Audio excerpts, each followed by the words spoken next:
Bonjour, chers frères et sœurs.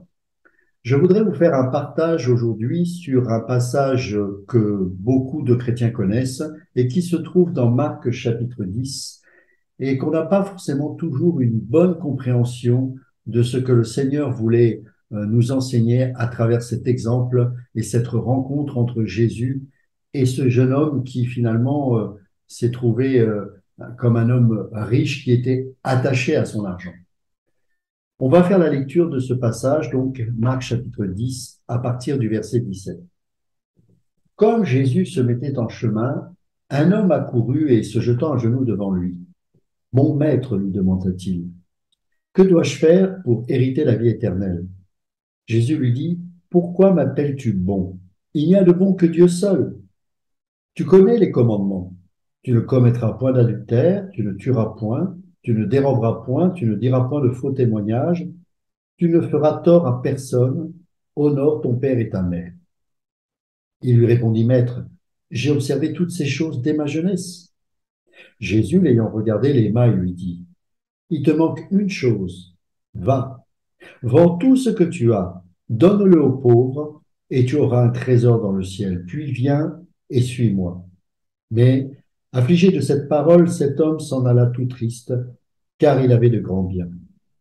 Jésus, regardant autour de lui, dit à ses disciples, qu'il sera difficile à ceux qui ont des richesses d'entrer dans le royaume de Dieu.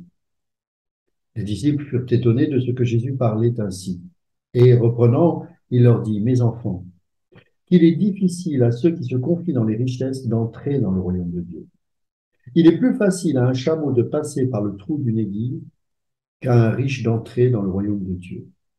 Les disciples furent encore plus étonnés et ils se dirent les uns aux autres, Et qui peut être sauvé?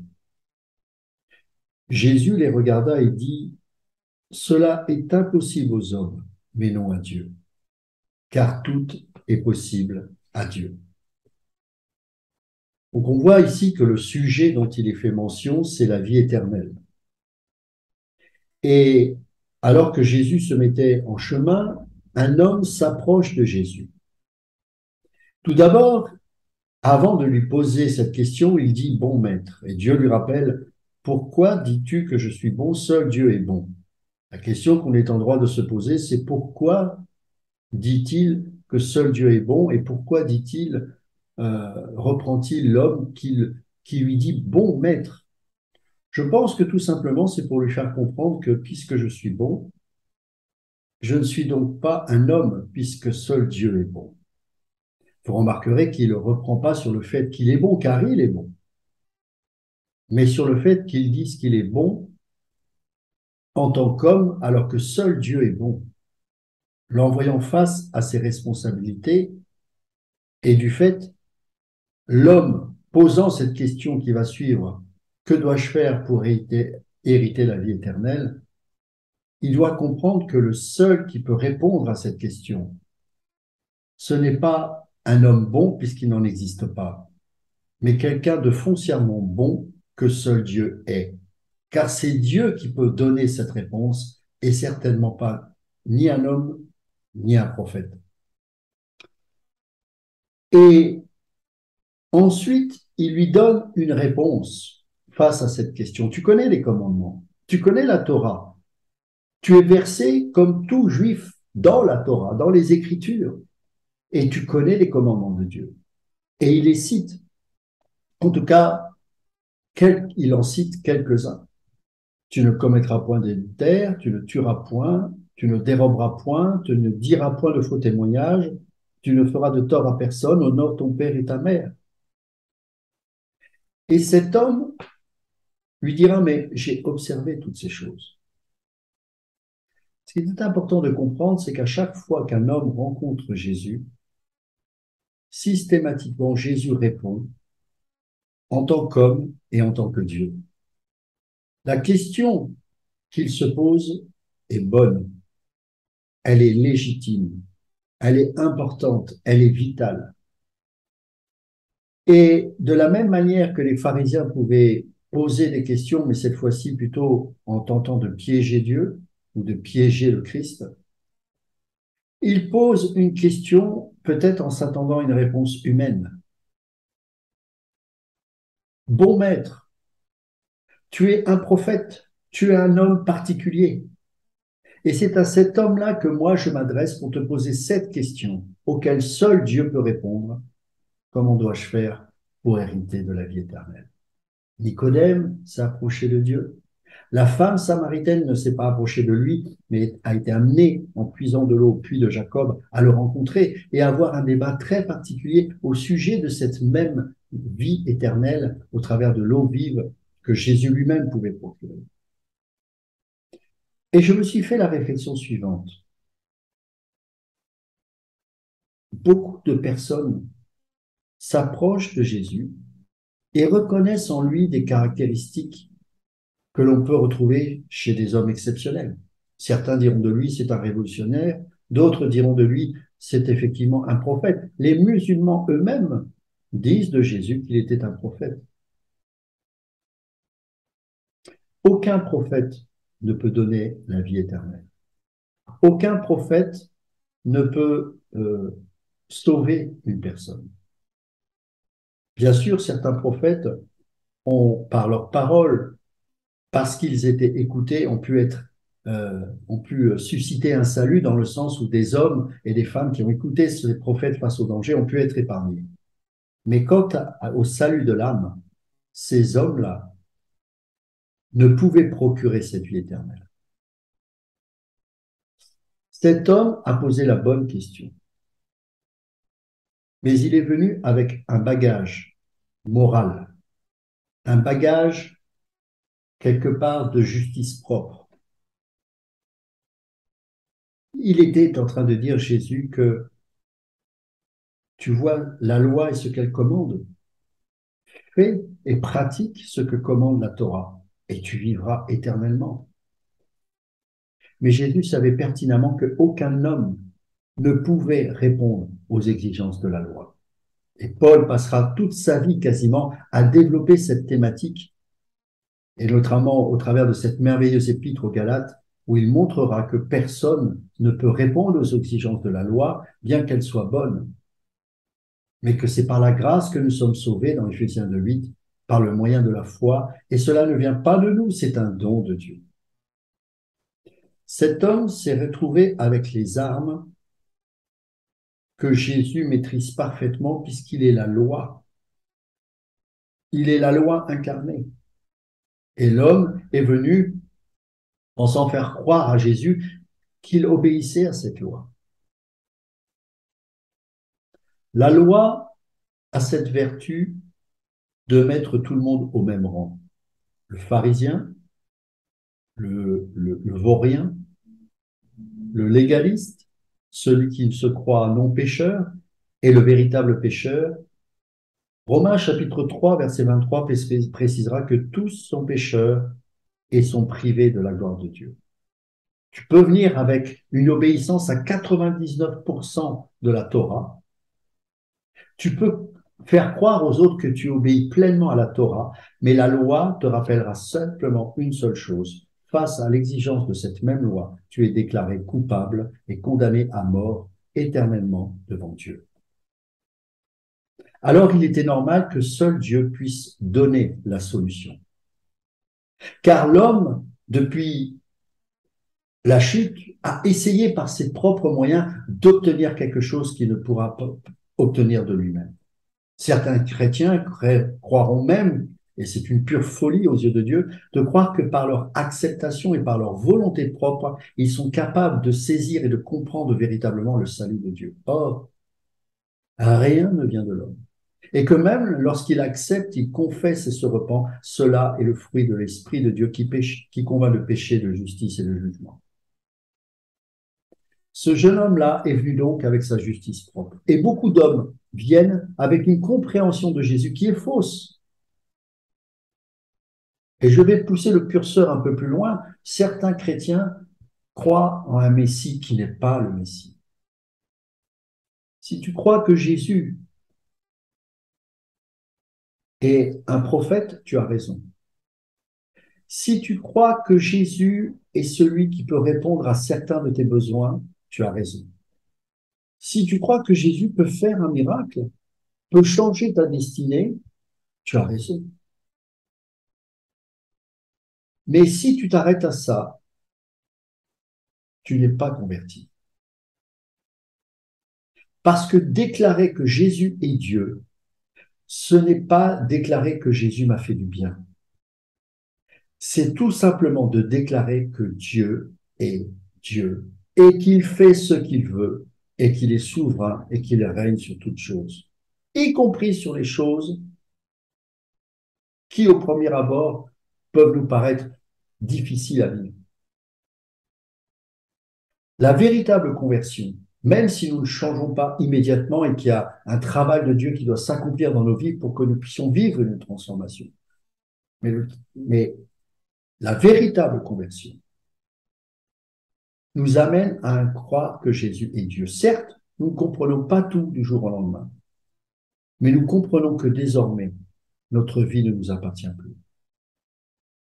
Et regardez le lien qu'il fait, Jésus, avec le salut, lorsque l'homme riche, pardon, lui pose cette question et qu'il répond que lui-même, eh bien, répond justement aux exigences de la loi et qu'il ne voit pas en quoi il peut être faillible. Jésus, qui est la loi de la loi, va pointer le regard sur quelque chose d'important. Et le monde évangélique aujourd'hui est infecté de cela. Jésus, l'ayant regardé, l'aima et lui dit, il te manque une chose, va, vends tout ce que tu as, donne-le aux pauvres et tu auras un trésor dans le ciel.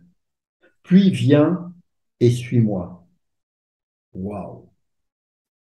L'exigence de la loi a percé ce qui était caché derrière une forme de religiosité. Beaucoup d'hommes et de femmes qui se disent chrétiens pensent répondre aux commandements de Dieu, se semblent légitimes et regardent celui qui n'est pas au même niveau que lui avec dédain et mépris, pensant que lui, il est réprouvé, mais que moi, parce que j'obéis à Dieu, eh bien, non content d'avoir cette vie éternelle, mais je suis en mesure de juger les autres. Grave erreur. Car si tu es non pas face à un Jésus loi ou un Jésus prophète, mais que tu es face véritablement à un Jésus qui est Dieu, qui est le Fils de Dieu et qui ont la nature même de Dieu, eh bien, tu ne peux que te repentir de tes péchés que Dieu dévoile jour après jour par l'Esprit Saint. Paul dira dans Romains 7, le mal que je ne veux pas faire, je le fais. Le bien que je voudrais faire, je n'y parviens pas. Qui me délivrera? Qui me délivrera? Dieu. Pas un prophète, pas un messie humain, pas un révolutionnaire, pas un religieux, pas ce prophète des musulmans, ou même de certains évangéliques qui croient que Jésus n'est là que pour donner, donner, donner et encore donner. Non, le Jésus qui est Dieu. Beaucoup de gens pensent et croient que Jésus est Dieu, mais ils ne le croient pas véritablement, doctrinalement, bibliquement. Parce que lorsqu'on est confronté à Jésus qui est véritablement Dieu, ce n'est plus une question de donner ou de recevoir, d'être béni ou pas béni, de répondre aux exigences de commandement de Dieu ou pas. C'est une question de notre vie qui doit être offerte totalement à Dieu. Et c'est ce qui va pointer du regard à Jésus en disant, va, vends tout ce que tu as, donne-le aux pauvres et tu auras un trésor dans le ciel. Puis viens et suis-moi. Et la réponse de cet homme, c'est qu'il fut affligé de cette parole et il s'en alla tout triste, car il avait de grands biens. Ah, voilà ce que la loi de Dieu a pointé sur son cœur, les biens et les richesses qui avaient pris la place de Dieu. Quand on est face à Dieu et qu'on parle et qu'on veut rencontrer le Seigneur des Seigneurs et obtenir cette vie éternelle, convaincu par le Saint-Esprit qu'il est Dieu, le Seigneur prend ta vie et saisit tout ce que tu as. Et tout ce qui te semble cher, tes petites idoles du quotidien, le Seigneur va les ôter de ta vie. Ça prendra le temps que ça prendra. Mais là où le Messie est passé, et c'est le point central que je veux aborder aujourd'hui, tu dois y passer également. Il est venu comme un homme qui s'adresse à un rabbin. Un rabbin certes exceptionnel, mais un rabbin. Et un rabbin ne peut pas discerner ce qu'il y a dans le cœur de cet homme. Il ne peut que répondre l'être face à l'être. Mais quand Dieu parle, il regarde au-delà des apparences, au-delà de la religiosité, au-delà de tes Amen et de tes Alléluia. Il regarde au cœur et dit, ton idole, ne dis pas que tu vas avoir la vie éternelle lorsqu'on a comme Dieu Mammon. Qu'il sera difficile à ceux qui ont des richesses d'entrer dans le royaume de Dieu. Beaucoup de gens parlent de richesse en disant, si tu es un croyant, tu dois être béni. D'abord, la bénédiction est spirituelle, pas matérielle. Et à plusieurs reprises, Jésus lui-même, ne parlons pas des apôtres eux-mêmes, mais Jésus lui-même parlera du danger de l'argent. Et dans Matthieu 6, il parlera même de ne pas s'inquiéter du lendemain, de vivre quelque part comme les oiseaux qui, eux, prennent conscience que jour après jour, ils dépendent de la grâce de Dieu. Bien sûr, ils le savent que par instinct, car ils n'ont pas cette conscience de Dieu. Mais Jésus cite ces oiseaux en exemple pour nous dire, soyez détachés de ce monde. Alors, beaucoup de gens me diront, mais Ludo, il faut travailler, il faut vivre, et je suis le premier à le dire, bien évidemment. Mais intérieurement, tu dois vivre un total détachement. Tu peux avoir une promotion dans une entreprise, tu peux être un leader, mais ton cœur en tant que disciple de Christ doit être totalement détaché de ces choses. Alors tu vas me dire, comment le vivre? Puisque par nous-mêmes, nous n'y parviendrons pas. Le signe, la marque qui fait que nous avons le sceau de Dieu, c'est que quoi que nous fassions, nous sommes coincés. Et qu'à chaque instant, là où nous voudrions emprunter un chemin différent, parce que la chair, elle est là, elle résiste, eh bien, Dieu va provoquer des circonstances pour que non seulement nous ne parvenons pas à emprunter ce chemin, mais qu'il ôte les scories, tout ce qui fait que notre cœur est encore parfois idolâtre, pour que nous marchions à la suite de Jésus. Je ne sais pas ce qu'est devenu ce monsieur, ce jeune homme. Peut-être qu'il est revenu, qu'il s'est repenti, je ne sais pas. Mais regardez Zachée, la soif qu'il avait de Dieu, au point où il donna cet argent aux pauvres. Il restitua ce qu'il avait pris. Et s'il avait offensé quelqu'un, c'est le double qu'il allait donner. Et qu'est-ce qu'a dit Jésus? Le salut est entré dans cette maison. Parce que lorsque Jésus appelle ses élus ont compris que leur vie, désormais, ne leur appartenait plus. Nous sommes dans un temps, mes amis, où il y a une séduction énorme. Et je suis au regret de vous le dire, malgré les marches pour Jésus, malgré toutes ces belles choses, très peu de gens sont convertis. Beaucoup de gens sont dans l'émotion parce qu'ils ont expérimenté quelque chose de super fort émotionnellement ou ont vu quelque part une grâce de Dieu, mais je vous rappelle que la grâce de Dieu opère aussi envers les païens. Mais beaucoup pensent être réellement convertis parce qu'ils n'ont pas entendu le véritable évangile ou parce que parfois certains d'entre eux, ou une grande majorité d'entre eux malheureusement, ne veulent pas l'entendre parce que c'est tellement confortable de croire que Dieu va te donner ce dont non pas tu as besoin, mais de ce que ton cœur veut. Tu crois que c'est par rapport à tes besoins, mais si tu es un tant soit peu honnête, c'est ton cœur idolâtre qui te pousse à agir ainsi. Alors ce Dieu-là, qui n'est pas le vrai Dieu et le Dieu de la Bible, tu crois que c'est Jésus. Et ça peut être Jésus qui parfois peut te donner ces choses. Mais ce n'est pas ça la conversion. La conversion, c'est d'un homme qui s'approche de Dieu, qui veut véritablement la vie éternelle, mais qui sait pertinemment que quoi qu'il fasse, il ne pourra jamais l'obtenir. Et que ses motivations ne consistent pas à épouser une religion pour avoir plus d'argent. Le diable utilise des prédicateurs qui prêchent l'évangile de prospérité, qui prêchent le fait que tu n'auras plus jamais d'épreuves, pour emmener les âmes encore plus en enfer. Et comme il est dit dans l'épître au Timothée, l'homme aimera entendre des choses agréables à l'oreille. Et des gens lèveront les mains et les aveugles diront, quel beau réveil. C'est le réveil apostat. C'est le réveil, le plus gros réveil apostat que l'on ait jamais eu dans toute l'histoire de l'humanité. Quasiment plus de véritables disciples, entre guillemets, martyrs en grève. Des gens qui ont compris que une conversion, c'est une rencontre avec Dieu.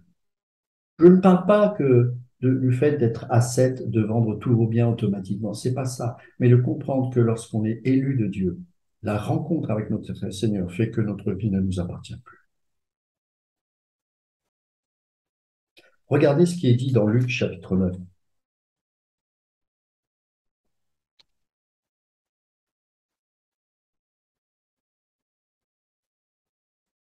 On va prendre à partir du verset 18. Un jour que Jésus priait à l'écart, ayant avec lui ses disciples, il leur posa cette question. Qui suis-je au dire des hommes? Ils répondirent, Jean-Baptiste, les autres Élie, les autres qu'un des anciens prophètes est ressuscité. Ça, c'est ce que plein de chrétiens croient. C'est le plus grand prophète. Et il m'a sauvé, il m'a guéri. Et effectivement, moi-même, j'ai été au bénéfice du salut et de la guérison. Je n'ai pas de souci avec ça. Mais est-ce que ton cœur est uniquement attaché à ces choses? Pourquoi écoutes-tu uniquement ces messages qui bercent ton oreille pour fuir la réalité qui est que es-tu réellement converti? As-tu rencontré le véritable Mashiach, le Seigneur des Seigneurs, Jésus, Fils de Dieu, ressuscité le troisième jour, qui est venu non pas pour te donner du fric, mais pour que tu aies la vie éternelle? Non pas pour que tu présentes ta justice propre en disant, moi je suis chrétien depuis 20 ans, je fais ceci, je fais cela, regardez, les gens me poussent, regardez quand je prie ceci. Non, as-tu rencontré le Seigneur? Pas le Dieu des miracles, pas le Dieu de la bénédiction matérielle, pas le Dieu tout court. Celui qui te consume. Cet amour qui embrasse ton cœur et qui fait que tu n'as pas d'autre choix que de capituler devant lui. Celui qui te garde dans l'humilité, qui consiste à regarder l'autre comme supérieur à soi-même. Celui qui fait que quand tu partages la parole, tu sais qu'il y a des attaques et des épreuves qui sont liées à ça. Parce que lorsque tu es garant de la parole de Dieu, Dieu te brise parce que c'est un Dieu jaloux et il ne veut pas que tu emmènes son peuple dans des déviances. Donc ce Dieu-là auquel tu as mis ta foi, est-ce que c'est le véritable Dieu et unique d'Israël ou est-ce que c'est un Dieu tout simplement qui est une pompe à bénédiction? Es-tu réellement converti? Ils répondirent Jean-Baptiste, les autres Élie, les autres qu'un des anciens prophètes est ressuscité. Et vous, leur demanda-t-il, qui dites-vous que je suis? Pierre répondit, le Christ de Dieu. Et vous, que répondez-vous? Pierre répondit, sous l'inspiration du Saint-Esprit, le Christ de Dieu. Jésus leur recommanda sévèrement de ne le dire à personne. Il ajouta qu'il fallait que le Fils de l'homme souffre beaucoup, qu'il soit rejeté par les anciens, par les principaux sacrificateurs et par les scribes, qu'il soit mis à mort et qu'il ressuscite le troisième jour. Puis il dit à tous, écoutez ça, c'est le message que le Seigneur veut communiquer à ces véritables élus de Dieu. Si quelqu'un veut venir après moi, qu'il renonce à lui-même. Renonce à tes désirs. Beaucoup de gens ont des fausses conversions parce qu'ils ont mélangé leur désir avec une fausse foi au Seigneur en espérant que les deux choses sont compatibles. Ce n'est pas compatible. Toute ta vie doit être offerte à Dieu comme un sacrifice vivant, saint, agréable à Dieu. Et comme il est dit, comme dit Paul en Romains 12, ce qui sera un culte raisonnable. Pas extraordinaire, raisonnable. Offrez vos corps comme un sacrifice. Toute la Bible nous parle de ça. Qu'avons-nous fait de cette Bible? Des gens qui ne cherchent qu'à recevoir. Des gens qui proclament un évangile qui n'est pas l'évangile, qui présentent un Jésus qui n'est pas Jésus. L'accent doit être mis sur le Dieu vivant et éternel, qui juge d'un regard saint une nation qui périt et qui rejette Dieu, qui pointe par l'Esprit Saint ton cœur endurci, afin que tu puisses t'agenouiller devant Dieu et reconnaître la Seigneurie du Seigneur. Renonce. Et cela, c'est le fruit du Saint-Esprit. Ce n'est pas une parole humaine. Seul l'Esprit peut te convaincre que tu es un pécheur et que le Jésus auquel tu as cru n'est pas le vrai Dieu. Jésus était à la croix. C'est à la croix qu'il y a eu cette rencontre. Et il est ressuscité parce que la croix est la victoire sur ta chair et sur le monde. Et c'est pour ça qu'il va dire qu'il renonce à lui-même, qu'il se charge chaque jour de sa croix. Pas la croix de Christ, pas la croix de Ludo, ta croix, tes fardeaux, tes souffrances, tes épreuves, le rejet de Dieu au travers de ta vie maintenant qui est mise à part et sanctifiée parce que l'Esprit atteste désormais que tu es enfant de Dieu et donc par voie de conséquence, le monde te vomit et te vomira. Ta croix est le signe du discipulat véritable, de celui qui accepte l'épreuve pour te faire grandir. L'épreuve est là pour te faire grandir, pour transformer ta vie, pour enlever les scories de ton cœur. Tu ne fuiras pas les épreuves en croyant un faux évangile. Tu accepteras l'épreuve en t'attendant à Dieu, en t'attendant à sa délivrance en son temps, car Dieu règne et il fait ce qu'il veut. Dieu est souverain et il n'y a rien qui peut le surprendre. Et ce n'est pas en jeûnant et priant en langue pendant 50 heures que ça va changer quoi que ce soit. La capitulation n'est pas qu'à la conversion. C'est un signe visible d'un véritable discipulat. Le disciple passe sa vie à capituler. Le disciple ne cherche pas à se mettre en avant. Le disciple ne montre pas au travers de beaux costumes combien il est béni de Dieu. Le disciple ne cherche pas à faire une église pour être pasteur et ainsi bénéficier de la promotion sociale. Car malheureusement, beaucoup de gens pensent qu'être pasteur, et surtout dans certains pays, c'est un moyen de monter dans le social. Non, un homme ou une femme de Dieu sont complètement offerts sur l'autel de Dieu, comme un sacrifice vivant, saint, agréable à Dieu. La mort à la chair est capitale, vitale, et la crucifixion de tous les jours, la mort à soi-même est permanente. Car Paul dira dans Galates chapitre 2, ce n'est plus moi qui vis, c'est Christ qui vit en moi.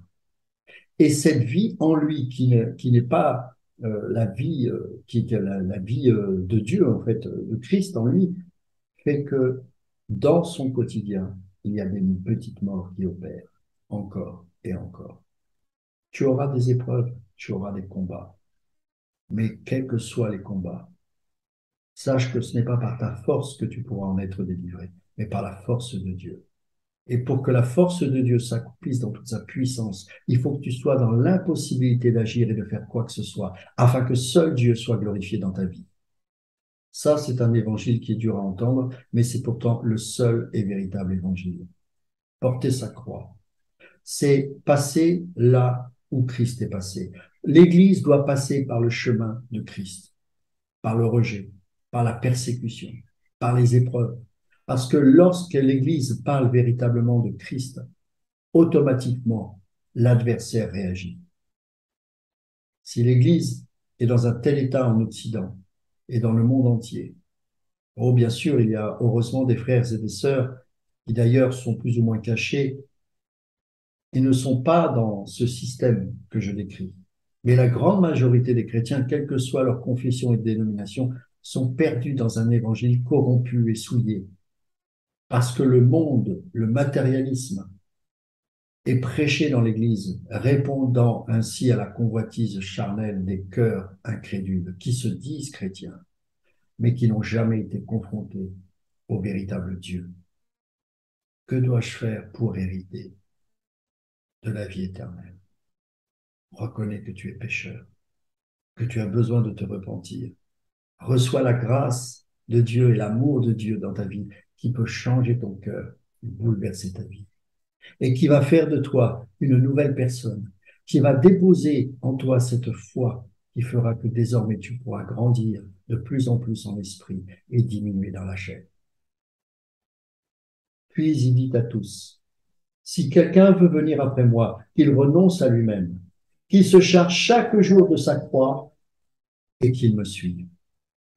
Alors à ce moment-là, tu pourras dire que non seulement tu es converti, mais que tu es disciple de Christ. Parce qu'en étant de plus en plus débarrassé de toute souillure charnelle, tu peux commencer à le suivre, allégé de tous ces fardeaux inutiles et de tous ces bagages charnels qui font tellement la guerre à l'âme. Car celui qui voudra sauver sa vie la perdra, mais celui qui la perdra à cause de moi la sauvera. Et que servirait-il à un homme de gagner tout le monde s'il se détruisait ou se perdait lui-même? Car quiconque aura honte de moi et de mes paroles, le Fils de l'homme aura honte de lui, quand il viendra dans sa gloire et dans celle du Père et des saints anges. Car celui qui voudra sauver sa vie la perdra, mais celui qui la perdra à cause de moi la sauvera.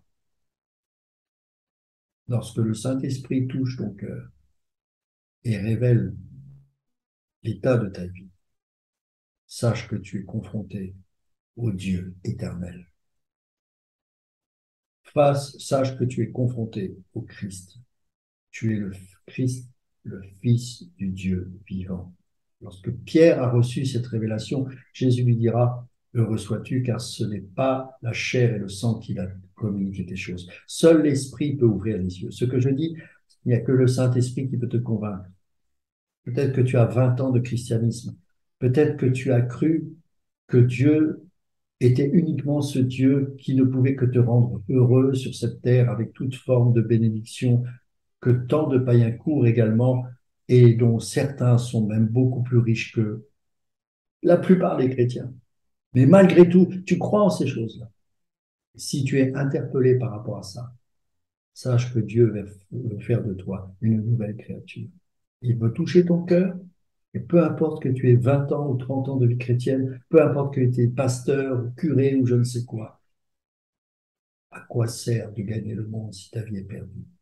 À quoi sert de préserver ta vie au travers d'un faux Christ qui te fait tenir dans la chair avec tant de luttes et de souffrances inutiles, alors qu'il suffit simplement de s'abandonner comme un autel vivant, comme un sacrifice vivant, pardon, sur l'autel de Dieu. La résurrection d'un homme, c'est la nouvelle naissance. Jésus est mort physiquement. Tu ne, tu n'es pas obligé de passer par cette mort. D'ailleurs, ça ne sert à rien. Une fois que tu es mort, tu es mort. Mais tu dois passer par la mort à toi-même pour ressusciter, pour naître de nouveau. Et ça, c'est le fruit de Dieu. Humainement, c'est impossible. C'est pour ça que tout est possible à celui qui croit. Car Dieu, s'il touche ton cœur, tu croiras. S'il dépose la foi et te met la conviction dans ton cœur que tu as besoin de te repentir et de te tourner vers Dieu, tu le feras parce que Dieu t'a choisi. Alors si tu entends cette parole, là où tu es, peu importe si c'est le jour ou la nuit, n'endurcis pas ton cœur. Laisse l'Esprit te convaincre. Que Dieu te bénisse et à bientôt.